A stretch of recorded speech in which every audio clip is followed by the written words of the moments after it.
بڑے حسین خوبصورت لوگ بیٹھے ہوئے ہیں نبی کی مجلس میں، صحابہ کرام ستاروں کی طرح چمکنے والے نبی کی مجلس میں بیٹھے ہوئے ہیں، لیکن اللہ کے نبی صحابہ کرام کو یاد نہیں کرتے، اسی مجلس میں اعلان کرتے ہیں آئین بلال، آئین بلال، لوگوں بلال کہاں ہیں؟ بلال نہیں دکھ رہے ہیں۔ بلال جو سر ڈالے بیٹھے تھے، وہ بلال جو سر جھکائے بیٹھے تھے، انہوں نے جب اپنا نام سنا تو گردن اٹھائی، کہنے لگے لبیک و سعدیک یا رسول اللہ، اے اللہ کے نبی میں تو یہاں ہوں، میں بھی آپ کی نصیحت سننے آیا ہوں، آپ جو ابھی خطبہ دیں گے، آپ جو ابھی چند باتیں بتائیں گے وہ میں سننے آیا ہوں، میں یہاں ہوں۔ آپ نے فرمایا لوگوں جانتے ہو یہ کون ہے؟ لوگوں نے کہا بلال۔ کہا نہیں، اس کے علاوہ بھی تم جانتے ہو یہ کون ہے؟ کہا نہیں۔ فرمایا اے لوگوں یہ بلال ہیں، میں جنت دیکھ کر آیا، میں جہنم دیکھ کر آیا، مجھے معراج ہوئی، مجھے جبریل نے جنت و جہنم کا دورہ کرایا۔ لوگوں یہ بلال ہیں، میں نے جب جنت کا دورہ کیا تو جنت کے اندر مجھ سے آگے آگے بلال چل رہے تھے، اور بلال کے جوتوں کی آواز میرے کانوں میں آ رہی تھی۔ یہ بلال ہے جنت کے اندر جن کے جوتوں کی آواز میں نے سنی۔ اے لوگوں معلوم ہے بلال کو اللہ تعالیٰ نے جنت دے دی، یعنی مجھے یہ بتا دیا اے محمد صلی اللہ علیہ وسلم سمجھ لو کہ میں نے بلال کو جنت دے دی۔ یقین نہ آئے تو سن لو بلال کے جوتوں کی آواز، میں نے بلال کو نہیں دیکھا لیکن بلال کے جوتوں کی آواز میرے کانوں میں گئی، یعنی اللہ نے مجھے یہ بتا دیا کہ بلال جنتی ہیں۔ اے بلال آج بتاؤ تم ایسا کون سا نیک کام کرتے ہو؟ اے بلال بتاؤ آج تم ایسا کون سا نیک عمل کرتے ہو جس کی وجہ سے تمہیں اللہ تعالیٰ نے جنت میں داخل کر دیا، جس کی وجہ سے جنتی بتایا؟ بلال کہتے ہیں وہ تو مجھے نہیں معلوم، جو سب کرتے ہیں اتنا ہی ہم کرتے ہیں۔ اللہ کے نبی نے فرمایا بلال سوچو، غور کرو، دیکھ لو، سمجھ لو۔ نہیں اللہ کے رسول جتنا سب عمل کرتے اتنا ہم، ہاں ایک چیز ایسی ہے جو میں نے اوروں کے اندر نہیں دیکھی۔ اب وہ عمل دیکھو ادھر، اب وہ عمل دیکھو کیا تھا۔ ایک عمل ایسا ہے جو میں نے اوروں کے اندر نہیں دیکھا، کرتے ہوں گے لوگ لیکن میں نے نہیں دیکھا۔ کہا کیا؟ کہا وہ عمل یہ ہے کہ میں بغیر وضو کے کبھی نہیں رہتا، جب بھی میرا وضو ٹوٹتا ہے، جب بھی میرا وضو ٹوٹتا ہے میں فوراً وضو بنا لیتا ہوں۔ جب بھی میرا وضو، جب بھی پیشاب کیا فوراً وضو بنا لیا، جب بھی لیٹرین کی فوراً وضو بنا لیا، جب بھی سو کر آنکھ کھلی وضو بنا لیا۔ انسانی فطرت ہے، جب بھی ہوا پاس ہوئی فوراً میں نے وضو بنا لیا، اور وضو بنانے کے بعد میں جتنی اللہ تعالیٰ مجھے توفیق دیتا ہے میں نماز ضرور پڑھتا ہوں، 2 رکعت، کبھی 4 رکعت، کبھی 6 رکعت، وقت جتنا ہوتا ہے میرے پاس میں 2 4 6 8 رکعتیں میں ضرور پڑھتا ہوں، نفل کا اہتمام ضرور کرتا ہوں۔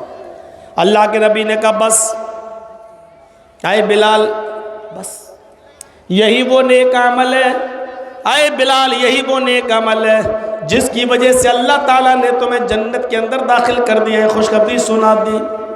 اتنا کہنا تھا، مجمع میں ایک صحابی اٹھتے ہیں، اے بلال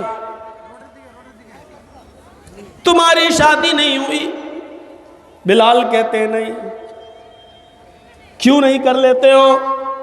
کہا کیسے کر لوں، میں اتنا کالا ہوں، اتنا کالا ہوں کہ جو لڑکی ایک بار دیکھتی ہے ریجیکٹ کر دیتی ہے، میرا رشتہ نہیں ہوتا۔ اس صحابی نے فرمایا اے بلال میرے ساتھ میرے گھر چلو، میں ایک نظر تمہیں اپنی بیٹی دکھا دیتا ہوں۔ وہ پانی لے کر آئے گی، تم اس کے چہرے پر اور اس کی ہاتھ کی ہتھیلیوں پر ایک بار نظر ڈال لو، اگر وہ تمہیں پسند آ جائے تو میں تمہیں اپنی بیٹی نکاح میں دینے کے لیے تیار. اے بلال میں اپنے منہ سے اپنی بیٹی کی تعریف کیا کروں, میری بیٹی کے بڑے بڑے امیروں کے رشتے آ چکے ہیں, میرے محلے میں لوگ اس کو چاند کا ٹکڑا بولتے ہیں.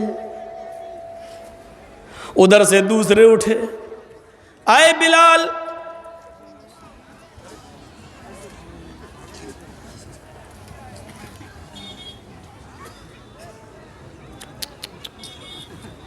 اچھا بھلا رکھا تھا.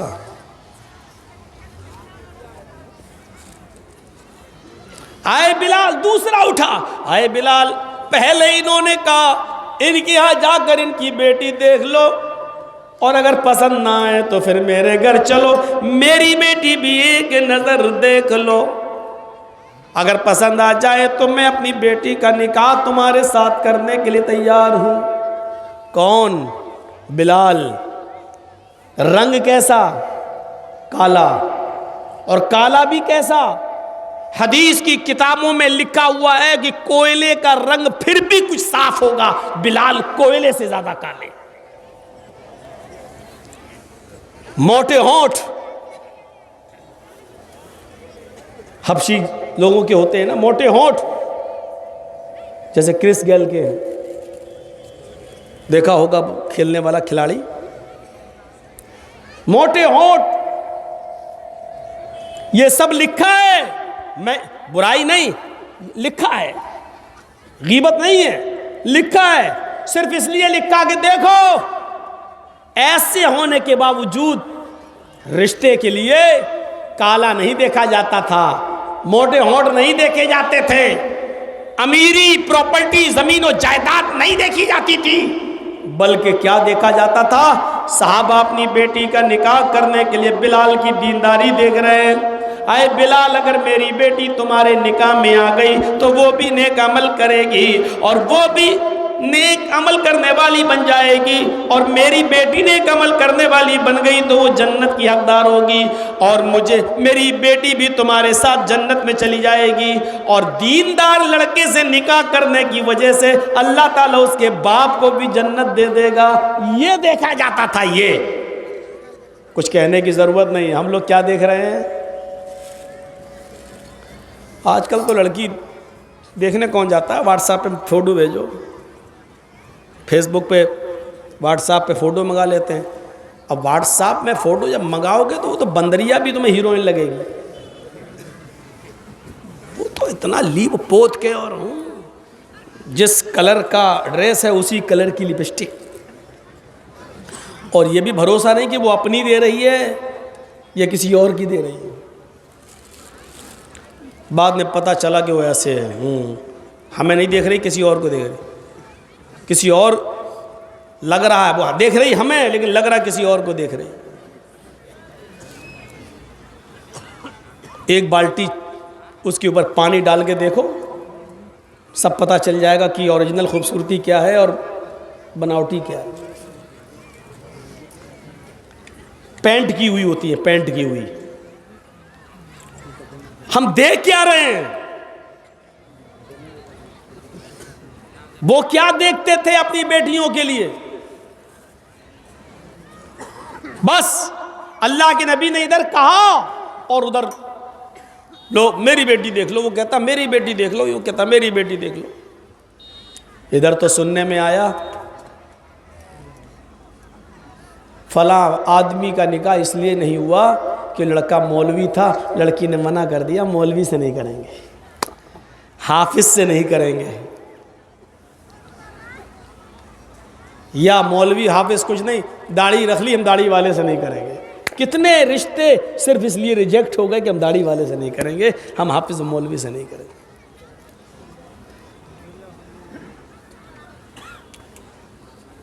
یہ دیکھا جاتا تھا. یہ اگیان ہیتو کرت موہ بدان دکارم اے تسمن ننترے ملیچا چار سمن بیتا, وہ سب کو برابر کی نظر سے دیکھیں گے. محمد رسول اللہ صلی اللہ علیہ وسلم نے کالا گورا نہیں دیکھا, امیر غریب نہیں دیکھا, سب کو برابر کی نظر سے دیکھتے تھے, سب کو برابر کی نظر سے. ایک موقع تو وہ آیا کہ عیسائی نیا نیا اسلام لایا. حضرت عمر فاروق نے اس کو کلمہ شہادت پڑھوایا اور اس نے کلمہ شہادت پڑھنے کے بعد خواہش ظاہر کی, امیر المومنین میں عمرہ کرنا چاہتا ہوں. آپ نے کہا شوق سے جاؤ. عمرہ کر رہا ہے, عیسائی سے ابھی مسلمان ہوا ہے, پہلا عمرہ ہے, 4-5 دن ہوئے ہیں اسلام لائے ہوئے. جو کپڑا پہن کر طواف کر رہا تھا اس کی چادر لٹک رہی تھی زمین پر. اچانک ایک دوسرے صحابی کے پیر سے دب گئی. طواف میں بھیڑ ہوتی ہے, وہ دب گئی. وہ عیسائی جو مسلمان ہوا تھا تھوڑا سا آگے بڑھا, چادر زمین پر گر گئی. اس صحابی نے وہ چادر اٹھائی اور کہا بھائی دھوکے سے دب گئی, یہ لیجئے آپ کی چادر. اس نے پیچھے پلٹ کے دیکھا, عیسائی رہ چکا تھا. عیسائیوں میں بڑا روب و دبدبا تھا اس کا, ایک اچھی خاصی پہچان تھی اس کی, ایک اچھا روب و دبدبا تھا اس کا. پلٹا, اس نے چادر لی, لیکن چادر لینے کے ساتھ ساتھ اس نے دائنا ہاتھ اٹھا کر اس صحابی کے گال پہ جڑ دیا, ایک زوردار تھپڑ مارا. اندھا ہے, دکھتا نہیں ہے تجھے؟ دوسرے دن یہ شکایت حضرت عمر فاروق کے دربار میں آتی ہے. دوسرے دن یہ شکایت حضرت عمر فاروق رضی اللہ تعالیٰ عنہ کے دربار میں آتی ہے.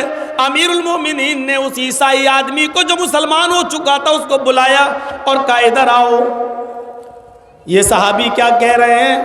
اس نے اقرار کر لیا. فرمایا دو ہی شکلیں ہیں, یا تو ان سے معافی مانگو, یہ تمہیں معاف کر دیں تو تم بچ جاؤ گے, اور اگر معاف نہ کریں تو اتنی زور سے ان کا بھی ایک تھپڑ تم اپنے داہنے گال پر کھاؤ. اس صحابی نے معاف کرنے سے صاف انکار کر دیا, میں معاف نہیں کروں گا, میں تو تھپڑ ماروں گا. اس عیسائی نے جو مسلمان ہوا تھا کیا کہتا ہے, امیر المومنین میں فلاں فلاں قبیلے کا فلاں فلاں آدمی ہوں اور وہ سب چھوڑ کر اسلام لایا ہوں, عزت دار زندگی میں نے گزاری ہے, ایک معمولی آدمی میرے گال پہ تھپڑ مارے گا. حضرت عمر فاروق نے فرمایا اسلام لانے کے بعد, اسلام قبول کرنے کے بعد یہ تمہارے منہ سے جہالت کی بو آ رہی ہے. اسلام لانے کے بعد امیری غریبی کہاں رہ جاتی ہے, معمولی آدمی کہاں رہ جاتا ہے. اسلام لانے کے بعد تو سب برابر ہو جاتے ہیں, امیری و غریبی نہیں دیکھی جاتی ہے. اب تو تم نے اس کو تھپڑ مارا ہے, یہ بھی تھپڑ تمہیں کھانا پڑے گا. بولو کیا کہتے ہو؟ اس نے کہا امیر المومنین مجھے 1 رات کی مہلت دیجئے, آج کا دن اور 1 رات, آج کی 1 دن کی مہلت دیجئے, کل میں اپنا فیصلہ آپ کو سناؤں گا. یعنی یہ معاف نہیں کرتا ہے تو مجھے بھی تھپڑ مار دیا جائے. حضرت عمر فاروق نے اس کو 24 گھنٹے کی مہلت دے دی.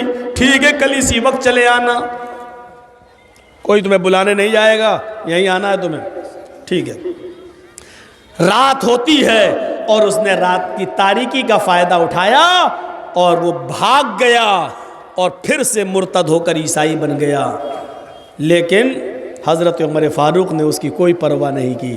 بھلے ہی تم عیسائی بن رہے ہو بن جاؤ, بھاگ گئے ہو, پکڑے جاؤ گے تو اب تو تمہارا جرم یہ ہے کہ مرتد ہونے کی سزا میں تمہاری گردن کاٹی جائے گی, لیکن ملو گے تب تو. وہ بھاگ گیا. حضرت عمر فاروق نے اس کی پرواہ نہیں کی لیکن انصاف قائم کیا. تھپڑ تمہیں کھانا پڑے گا, امیری غریبی کوئی چیز نہیں. کسی کوئی سمن بھی تھا, سب کو برابر کی نظر سے دیکھنا, کوئی چھوٹا اور بڑا نہیں. ارے یہاں سے اندازہ لگاؤ کہ ایک بار آپ حضرت عائشہ کی گود میں اپنی بیوی کی ران پر سر رکھ کر لیٹے ہوئے تھے اور اپنی خادمہ کو آپ نے آواز دی. بخاری شریف کی حدیث کے الفاظ ہیں, آپ نے اس کو آواز دی لیکن اس نے نبی اکرم کی آواز سن لی. آپ کی خادمہ تھی خدمت کرنے والی, آواز سن لی لیکن آئی نہیں. آپ نے دوبارہ آواز دی لیکن وہ نہیں آئی. تیسری بار بھی آپ نے آواز دی, آواز اس کے کان تک جا رہی ہے لیکن وہ نہیں آتی ہے. اللہ کے نبی نے عائشہ سے کہا عائشہ ذرا باہر نکل کے دیکھو وہ لونڈی وہ خادمہ کہاں چلی گئی. وہ لونڈی باہر، حضرت عائشہ باہر نکلتی ہیں، کیا دیکھتی ہیں؟ وہ تو دروازے کے پاس ہی بکری کے بچے کے ساتھ کھیل رہی ہے. اس کو گود میں اٹھاتی ہے، اس کے کان پکڑتی ہے، اس کو لے کے چلتی ہے، بکری سے کھیل رہی ہے. حضرت عائشہ نے پوچھا تمہیں محمد رسول اللہ نے آواز دی، کیا تم نے نہیں سنی؟ اس نے کہا سنی. کہا دوسری؟ کہا دوسری آواز بھی سنی. کہا تیسری؟ کہا تیسری آواز بھی سنی. کہا پھر کیوں نہیں آئی تم؟ سر نیچے کر لیا، کوئی جواب نہیں تھا. اللہ کے نبی کو بلایا. حضرت عائشہ صدیقہ نے کہا یہ ناٹک کر کے نہیں آئی، یہ سستی کر گئی اور نہیں آئی. اے اللہ کے نبی اس کو سزا دیجئے، یہ آپ کی خادمہ، اس نے تینوں آوازیں سنی. اللہ کے نبی کی کان میں مسواک لگی ہوئی تھی. نماز پڑھنے کا ٹائم ہوا، جلدی سے مسواک کی، پھر کان میں لگا لی. مسواک ہر وقت رہتی تھی آپ کے پاس. اب تو پاکٹیں چلنے لگی ہیں، پاکٹ میں رکھ لو، وہ کان میں رکھتے تھے اللہ کے رسول. تو اللہ کے نبی نے کہ کان میں مسواک رکھی ہوئی تھی، آپ کو غصہ آ گیا. آواز سنی تھی؟ ہاں سنی تھی. پھر بھی نہیں آئی، سر نیچے. آپ نے مسواک نکالی اور اس کی طرف بڑھے، ادھر آ. وہ قریب آئی اور ایسے اٹھایا آپ نے، اور قریب تھا کہ اس کی پیٹھ پر آپ 2-4 مسواک مار دیتے. مسواک سے لگتی کتنی؟ ایک مسواک ہے، اگر تیز بھی مارتے تو کتنی تیز لگتی. آپ نے اٹھایا اور اٹھانے کے بعد ایسے کیا، لیکن مارا نہیں، روک لیا. حضرت عائشہ فرماتی کیا ہوا؟ اللہ کے نبی کی آنکھوں میں آنسو آ گئے. امی عائشہ کہتی ہے کہ ارے میں پوچھ رہی ہوں کیا ہوا، آپ نے اس کو مارا کیوں نہیں ہے؟ یہ تو سزا کی مستحق ہے اور آپ رو رہے ہیں. جواب سنیے، بخاری شریف کی حدیث کے الفاظ ہیں. اللہ کے نبی فرماتے ہیں عائشہ میرا دل ہوا کہ اس کو ماروں، میں نے مسواک بھی نکال لی کہ اس کو ماروں، میں نے ہاتھ بھی تان لیا اس کے اوپر کہ میں اس کو ماروں. لیکن اچانک یہ خیال آیا، آئے محمد ابن عبداللہ، کہیں اس خادمہ کی، کہیں اس لونڈی کی غلطی سے زیادہ سزا نہ ہو جائے، اس کی غلطی کم ہو اور آپ اس کو مار رہے ہیں، یہ سزا اس کی غلطی سے زیادہ نہ ہو جائے. اگر اس کی غلطی سے زیادہ سزا آپ نے دے دی تو قیامت کے دن یہ خادمہ آپ کے اوپر مقدمہ دائر کر دے گی اور کہے گی اے اللہ میری غلطی تو اتنی نہیں تھی جتنی محمد رسول اللہ نے مجھے مارا ہے. عائشہ قیامت کے دن سزا کے خوف سے اور اس خادمہ کے انتقام کے خوف سے میں نے مسواک کو روک لیا. مجھے ڈر اس بات کا کہ کہیں اس کی غلطی سے زیادہ میری سزا نہ ہو جائے، میں اس کو جو مار رہا ہوں یا مار دوں تو کہیں اس کی غلطی سے زیادہ نہ ہو جائے. آپ نے وہ مسواک روک دیا اور نظر انداز کر دیا. یہ خوف تھا اللہ کے نبی صلی اللہ علیہ وسلم کا. لیکن آپ اپنی خادمہ کے ساتھ بھی بیٹھ کے کھا لیتے تھے، آپ کو کوئی اعتراض نہیں تھا. سب کو برابر کی نظر سے دیکھتے تھے، سب کو برابر کی نظر سے، سمنویتا، برابر کی نظر سے دیکھتے تھے. وہ 50 بار سنا ہوگا، ایک فاطمہ نامی، فاطمہ مخزومیہ نے چوری کی اور پکڑی گئی اور اللہ کے رسول کے پاس لائی گئی. آپ نے کہا کتنی چوری کی؟ پتہ چلا زیادہ کی. پکڑی گئی، ہاں گواہ ہیں، ہاں ہاتھ کاٹ دو، اتنا کلائی کے برابر، اتنا ہاتھ کاٹ دو. صحابہ بہت بڑے پیسے والے کی، عزت و رسوخ والے آدمی کی بیٹی ہے، ناک کٹ جائے گی. آپ نے کہا ہاتھ کاٹ دو. ایک سفارشی کو بھیجا گیا، حضرت اسامہ کو اللہ کے نبی صلی اللہ علیہ وسلم کے پاس بھیجا جاتا ہے. اللہ کے نبی ان کی بہت عزت کرتے تھے اور ان کی اکثر باتیں مان لیا کرتے تھے. حضرت اسامہ ابن زید سفارش کے لیے آتے ہیں اور کہتے ہیں اللہ کے نبی مجھے بھیجا گیا ہے اور میں فاطمہ مخزومیہ کی طرف سے سفارش لے کر آیا ہوں. آپ نے ہمیشہ میری عزت کی ہے، میں چاہتا ہوں کہ اس کا ہاتھ نہ کاٹا جائے، اس کو معاف کر دیا جائے، ورنہ یہ یہودی اور عیسائی ہمیں جینے نہیں دیں گے. اتنے امیر گھر کی لڑکی کا بھی ہاتھ کاٹ دیا گیا. اللہ کے نبی کا جواب یہ تھا آئے اسامہ تم اللہ کی حد میں سفارش لے کر آئے ہو، اللہ کی حدود میں کو توڑنے کی سفارش لے کر آئے ہو، یہ حد چوری کی سزا اور زنا کی سزا یہ میں نے قائم نہیں کی ہے، یہ اللہ تبارک و تعالیٰ کی طرف سے نافذ کی گئی ہے، اور تم سفارش لے کے آئے ہو اللہ کے حد کو توڑنے کی؟ نہیں۔ پہلے زمانے کی امتیں اسی لیے برباد ہوئی کہ ان کے امراء جب جرم کرتے تھے تو چھوڑ دیا جاتا تھا، اور غریب جب جرم کرتے تھے تو ان کو سزا دی جاتی تھی۔ نہیں، ہاتھ کاٹا جائے گا، اور اس کا ہاتھ کاٹ دیا گیا۔ بڑا مذاق اڑایا، صحابہ کرام آئے اور کہنے لگے اللہ کے رسول اب تو جینا مشکل ہو گیا، لوگ مذاق اڑا رہے ہیں، اتنے امیر لڑکی کی بھی چوری، ہاتھ کاٹ دیا محمد، کوئی عزت نہیں ہے، امیر کی بھی عزت نہیں ہے، اللہ کے رسول کسی کی نہیں سنتے تمہارے پیغمبر محمد کی نظر میں کوئی، ارے امیر کم سے کم وہ پیسہ دیتا، دولت دیتا، اس سے محمد رسول اللہ کو بہت فائدہ ہوتا، کام آگے بڑھتا دین کا۔ اللہ کے نبی صلی اللہ علیہ وسلم کا مختصر جواب یہ تھا، نبی اکرم کا مختصر جواب یہ تھا، سنیے میرے بھائیوں، آپ کا مختصر جواب یہ تھا، آپ نے فرمایا اے صحابیوں تم اس عورت کے بارے میں کہہ رہے ہو جو قبیلے بنو مخزوم کی ہے کہ اس کا ہاتھ کاٹ دیا، لوگوں میں بہت مذاق اڑایا جا رہا ہے، سنو ان لوگوں سے کہہ دو جو مذاق اڑا رہے ہیں، ان سے کہہ دو کہ وہ تو فاطمہ تھی قبیلے بنو مخزوم کی، اگر اس کی جگہ پر میری اپنی بیٹی فاطمہ بھی ہوتی، میری اپنی لڑکی فاطمہ بھی ہوتی، میری اپنی لخت جگر فاطمہ بھی ہوتی، لو ان فاطمہ بنت محمد سرقت لقطعت یدہا، اگر اس کی جگہ پر میری بیٹی فاطمہ نے بھی چوری کی ہوتی تو میں اپنی بیٹی فاطمہ کا ہاتھ بھی کاٹ دیتا، میں اپنی بیٹی فاطمہ کا ہاتھ بھی کاٹ دیتا۔ یہ تھا جناب محمد رسول اللہ صلی اللہ علیہ وسلم کا عدل و انصاف اور سب کے ساتھ برابری۔ ایک اور واقعے کی طرف آئیے، جنگ بدر میں 70 کافر مارے گئے، 70 کافر، اور 70 ہی کو قید کر لیا گیا۔ لیکن جب آپ نے صحابہ سے پوچھا ان قید کافروں کا کیا کروں، کسی نے کہا ان کو بھی کاٹ ڈالو، کسی نے کہا ان کی گردن اڑا دو، کسی نے کہا نہیں ان کو ایک گڈھے میں پھینک کر آگ لگا دو اور جلا دو، کسی نے کہا نہیں ان کو معاف کر دو اور چھوڑ دو۔ اللہ کے نبی تو بڑے رحم دل تھے، آپ نے یہ مشورہ پسند آیا، آپ نے کہا ٹھیک ہے چھوڑ دینے کی بات زیادہ صحیح ہے، لیکن ان کو ایسے نہ چھوڑا جائے، ان کے گھر والوں سے جرمانہ لیا جائے، مال فدیہ لیا جائے اور اس کے بعد میں ان کو چھوڑا جائے۔ آپ نے ایک میعاد متعین کر دی، اتنا مال لاؤ اور اپنا قیدی لے جاؤ۔ ایک جرمانہ ہوتا ہے، آج کل کورٹ میں لگاتی ہیں، جج کورٹ بھی کرتی ہے اتنا جرمانہ دو، چلو یہ کر لو، چلو بغیر ٹکٹ کے پکڑے گئے اتنا جرمانہ دو جیل سے بچ جاؤ گے۔ قیدی لوگ، آپ نے کہا اتنا مال لاؤ اور لے جاؤ۔